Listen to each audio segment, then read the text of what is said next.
అటవీ సంపదను పరిరక్షించవలసిన బాధ్యత ప్రజలది, ప్రభుత్వానిది. కొన్నిసార్లు అడవుల్లోని వన్యమృగాలే తమను తాము రక్షించుకుంటూ అటవీ సంపదను రక్షిస్తూ ఉంటాయి. అడవుల్లో పచ్చదనం తరిగిపోయే కొద్దీ భూగోళంలో ప్రాణవాయువు సైతం కరిగిపోతూ ఉంటుంది. దీనిని దృష్టిలో పెట్టుకునే అటవీ సంపదను, వన్యప్రాణులను సంరక్షించాలని ప్రకృతి ప్రేమికులు ఘోషిస్తున్నారు. వారితో పాటు ప్రభుత్వాలు సెలవిస్తున్నాయి. అయినా కొందరు అటవీ సంపదను దోచుకుంటూనే ఉన్నారు. అలాంటి వారికి బుద్ధి చెప్పే పాత్రల్లో ఏనుగులు నటించి మెప్పించిన సినిమాలు ఉన్నాయి. గజరాజును ప్రపంచవ్యాప్తంగా అందరూ అభిమానిస్తారు. ఇక మన దేశంలో గజాననుడైన గణపతికే ప్రథమ పూజ చేస్తాం. అంతలా మన జీవితాల్లో గజముఖుడు చోటు చేసుకున్నాడు.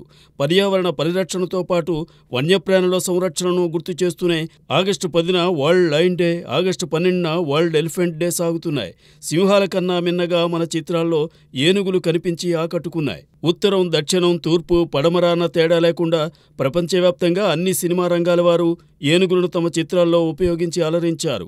ఒకప్పుడు ప్రపంచవ్యాప్తంగా ఉన్న ఏనుగుల సంఖ్యతో పోలిస్తే ప్రస్తుతం బాగా తగ్గాయి. అయితే ఏనుగులతో పాటు మరికొన్ని జంతువులను సంరక్షించడం కోసమే అన్నట్టు ముఖేష్ అంబానీ తనయుడు అనంత్ అంబానీ గుజరాత్లో ఓ జంతు సంరక్షణ కేంద్రాన్ని వంతారా పేరుతో ఏర్పాటు చేశారు.